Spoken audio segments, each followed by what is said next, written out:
Good morning and welcome to Today in Putnam County, hosted by Putnam County Mayor Randy Porter, the show that takes a look at the events and what's happening all around Putnam County, as well as interviews with local, community, and business leaders. And now, sharing his insights and experience, here's Today in Putnam County with County Mayor Randy Porter.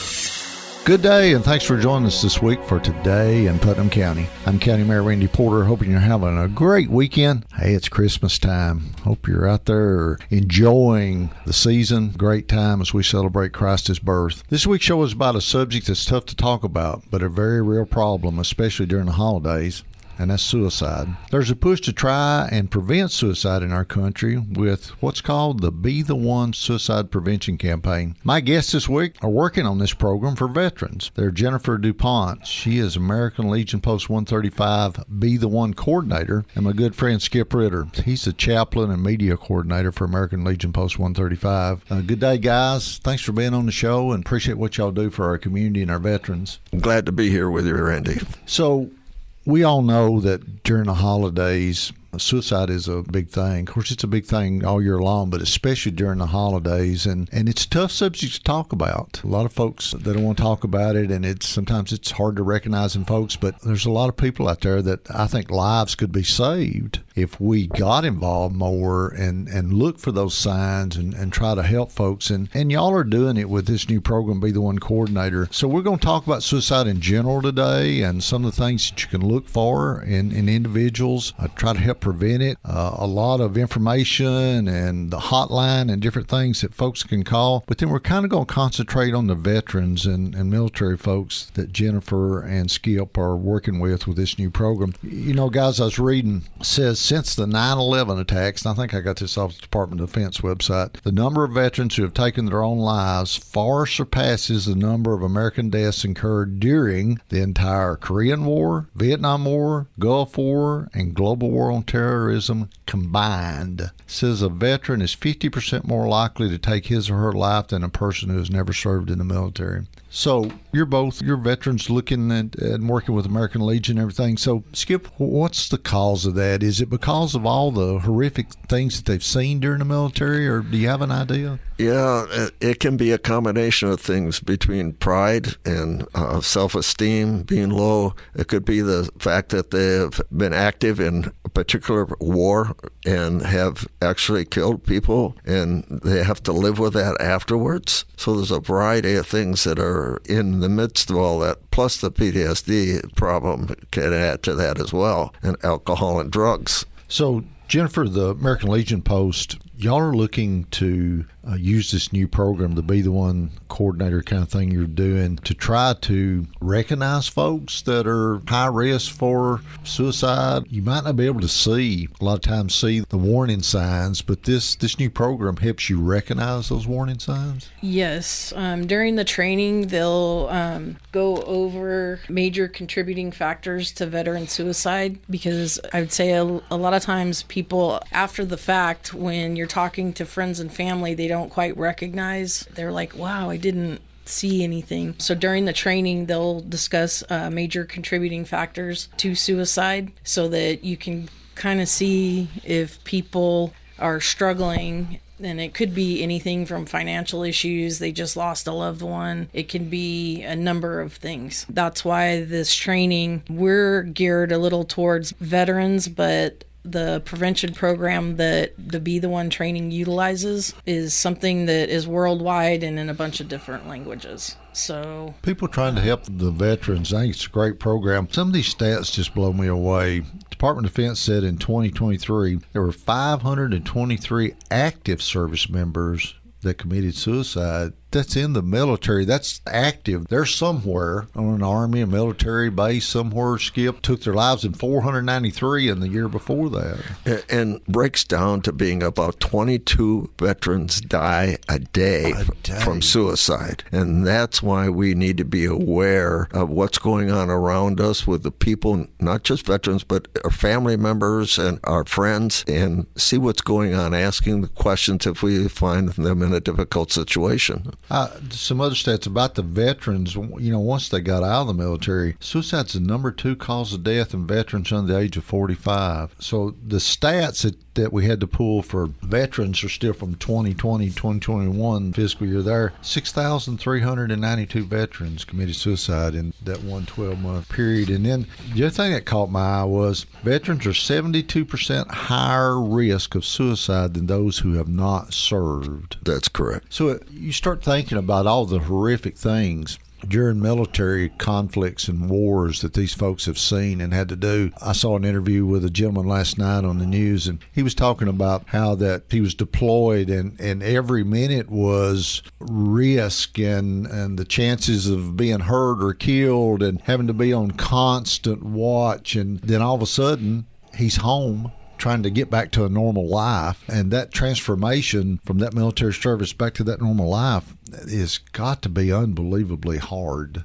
Do you not think that that has a lot to do with it too? Yeah, and when they come home and the wife has been the head of the family while they've been gone overseas for a year or 2 years, whatever it might be, and suddenly he's thrown back into the family and he wants to be head of the family, but she was head of the family, and now we have that whole new adjustment going on. Plus also, he had a job when he was in the service that he knew exactly what he was going to do and what was going to happen every day. Now he comes home and he gets a job in some other place, and things are completely different. And so it's a struggle for them to handle that process. I'm not sure over the years. I think we are doing a better job at it now, but I think in previous years we've not done a very good job taking care of our veterans when it comes to suicide prevention and PTSD. My dad was in the Army during the Vietnam War, and he died when I was really young. Back then, I mean, we didn't know what PTSD was, did we? We just lived it. I mean, I remember my father, too. He just lived life, and he buried so much of what he saw, and he didn't describe it to anybody else either. Didn't want to talk about it. Didn't want to talk about it. We got some friends, World War II veterans, and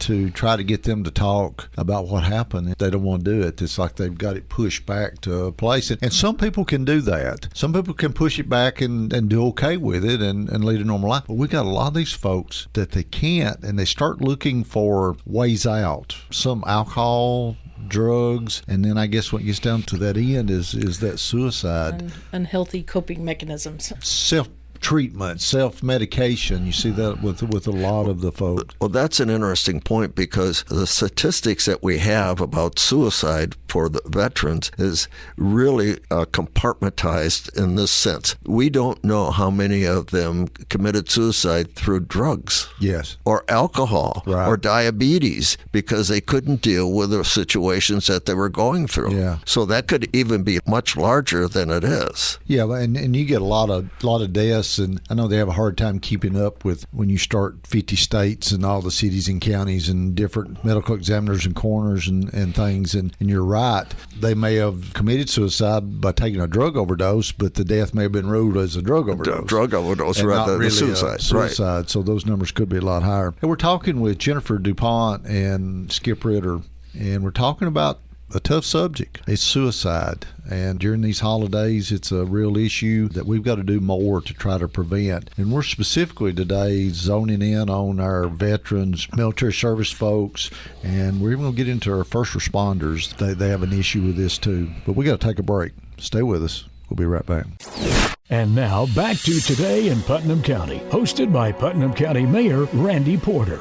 Welcome back to Today in Putnam County. I'm your host, County Mayor Randy Porter. Our show this week, it's about a difficult subject to talk about. It's suicide. And we see a lot of that, especially during the holidays. And so we wanted to do a show on it and talk about some of the hotlines, some of the programs that are out there to help folks, especially a new program called Be the One that's being put on by the American Legion Post 135 here. They're actively involved in it. My guests today are Jennifer Dupont and Skip Ritter, both with American Legion Post 135. And guys, we've been talking about veterans, military personnel, and the high risk of suicide for those folks. Just in general, though, we talk about just all across the country with your average person. In 2023, there was 49,300 suicide deaths in the United States that we know about. This kind of caught my eye. The three states that have the highest suicide risk are Wyoming, Montana, and Alaska. I've been thinking about those states, and I'm thinking, wow, they're out there in the beautiful country and the mountains and the snow caps. And now Alaska, I could see with those bad winters they have and darkness for days on time, but I did not think about Wyoming and Montana. Any idea why?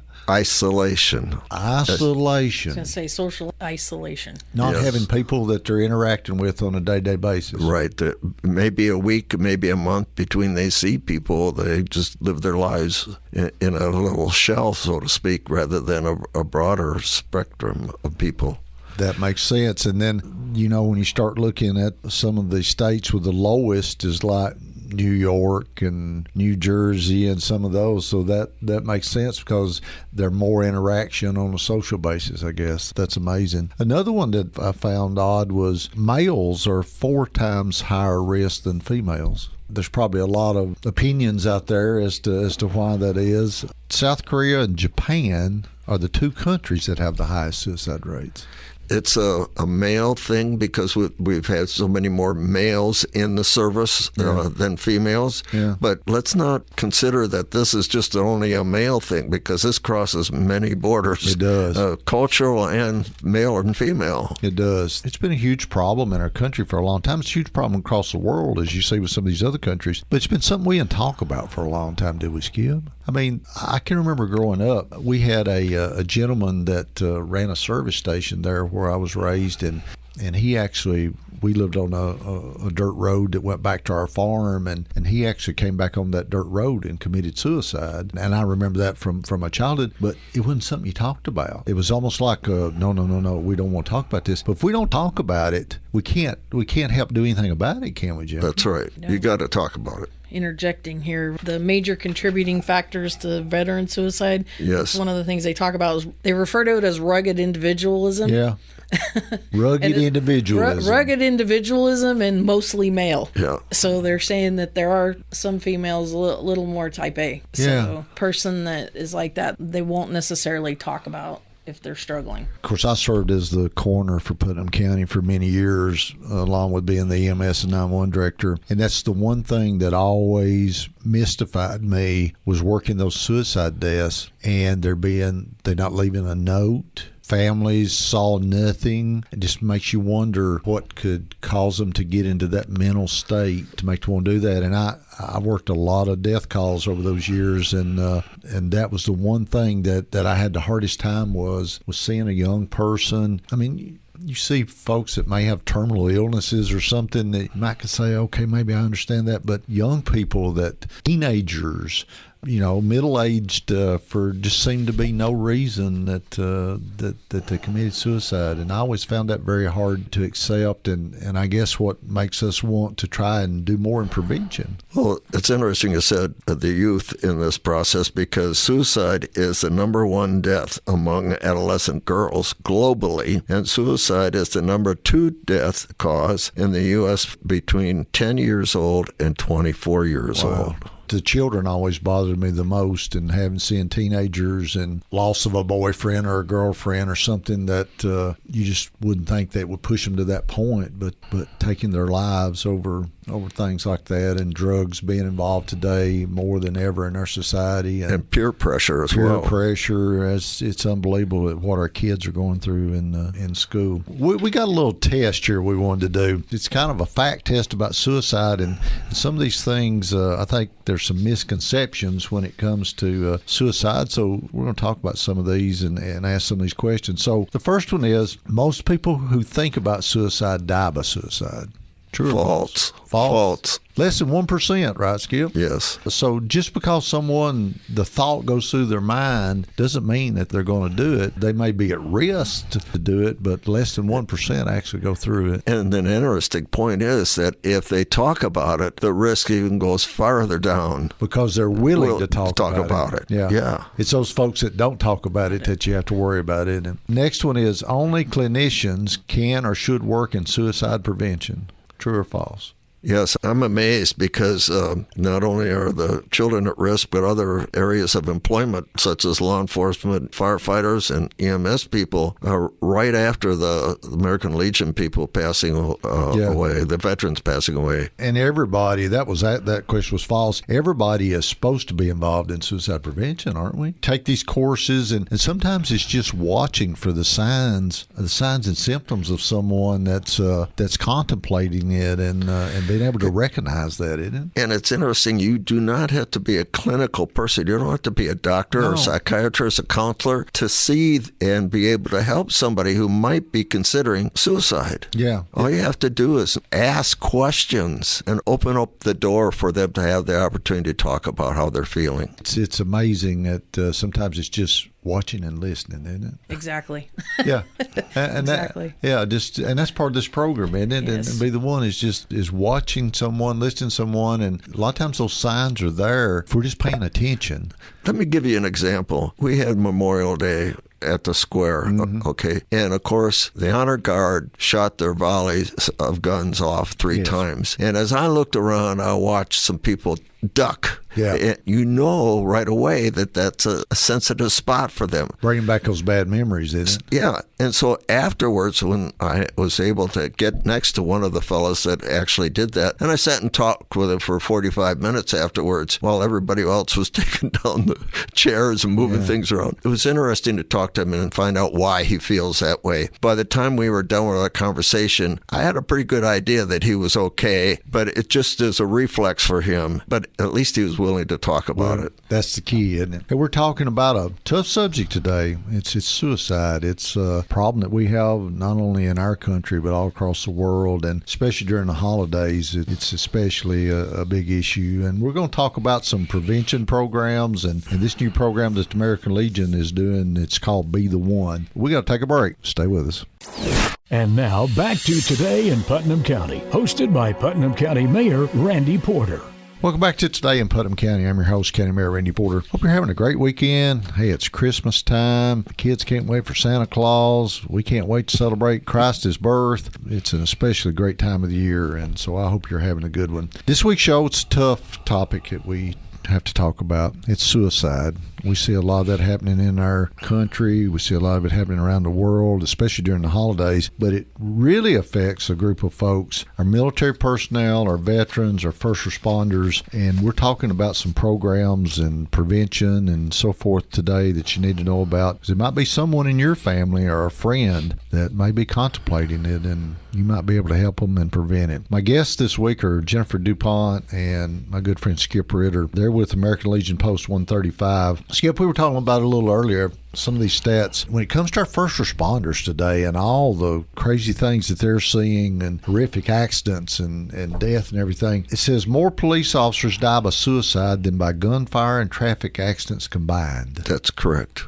I mean, that's amazing. And it says a fire department is 3 times more likely in any given year to lose a firefighter to suicide than to death in the line of duty. And when you think about those firefighters, they have some dangerous jobs. And then they did a survey of EMTs and paramedics in the U.S. and found that 37% had contemplated suicide and 6.6% had actually attempted it. We've got an issue going on out there with these folks that are dealing in these horrific jobs that they have. They're dealing with pain and suffering and horrific accidents and all kinds of things that they're having to see and deal with. Our police officers dealing with life and death things as the firefighters and paramedics are. And there's an issue out there of not being able to recognize these folks ahead of time to be able to try to prevent it. And that's actually part of this, the Be the One program that y'all are putting on and working through with the American Legion, is for us to be the one. Jennifer, I mean, you want to be the one that one of your family members or one of your friends or somebody, an acquaintance, would reach out to you to talk to you about it, right? Comfortable enough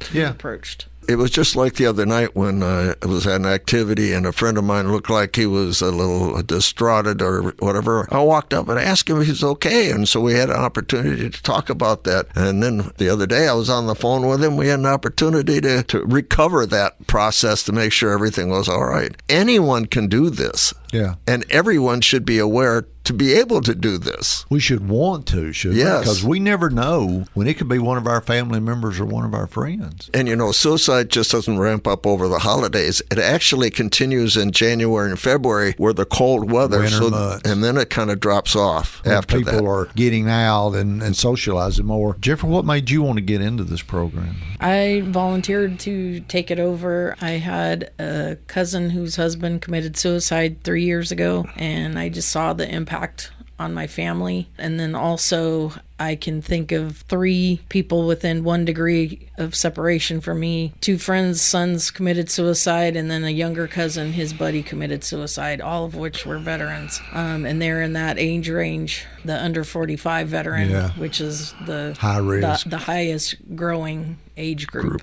Yeah. So that was my reason for taking getting this in on. it. Well, thank you for doing that, and Skip, thank y'all for doing this and doing it on. Y'all partnered, American Legion's partnered with Columbia University, put on this program, and there's a ton of information that's out there. You can go to the American Legion website. They have all kinds of information about it. Columbia University does actually put out a suicide severity rating scale that you can go and check out. It can be very helpful. And then for, you may be listening out there, and you may be one of those people that's got PTSD, you may have been in the military, you may be having issues, or you must be a normal citizen that's having thoughts about suicide. If you are, talk to someone. There's a suicide hotline out there that you can call 24 hours a day, 7 days a week. It's 988. Dial 988 on your cell phone. Pick option 1, and there's a live person that will physically talk to you and help you. If you just need someone to talk to, if you need help, medical professional help, mental health help, they will help you to find those folks and get some help. Let me give you a quick example. You find somebody that is struggling, and you talk to them about suicide, and they don't want to really do too much about it, but you could say, can I use your cell phone for a minute? Put in this number and let you talk to that person on the other end of the line. Yeah. They're on the phone 24 hours a day, 365 days a year. So we can do that. We don't have to cure them. We just need to refer them in this manner. Yeah, it's kind of like somebody saying, hey, Jennifer, do you know a doctor I can go see about my knee? I'm having pain. And you say, oh, yes, I had knee surgery, and I went to this doctor, and here's who you do. You're referring that person to someone that can help them. Yes. That's basically what you're doing here, isn't it? We're seeing those signs and symptoms. Folks may be reaching out to you in a way that you may not be really realizing what's going on, but you got to be able to watch for those things. And we never know when it might be one of our family members or our friends. You may help and prevent them from doing something like this, because there's nothing. I've always said life is hard, but there shouldn't be anything that's so hard that you would take your own life. And I know that people do, but it's still a mystery sometimes as to. And we're available to come and talk to different groups if they would like that process, someone to do that. You've got a Facebook page. The American Legion Post 135 has a Facebook page. Yes. Correct. Has a lot of information on there that folks can go to. And remember that 988 suicide prevention hotline that you can call 24 hours a day, 7 days a week. Skip, you're a little more involved in the front end and the back end, both being the chaplain. You work with a lot of our first responders too. You see the back end of it though, what it does to the families, right? And the back end is that for every suicide, on an average, there's 135 different people it affects. Oh. And so it isn't just the person committing suicide. They're committing suicide and affecting all those other people around them, whether it's mom and dad or grandpas or sisters or brothers or close friends, a wife maybe even, or a husband. Is a very uncomfortable place to be at, but somebody needs to be with them, and that's what chaplains and pastors do. Makes you want to even more help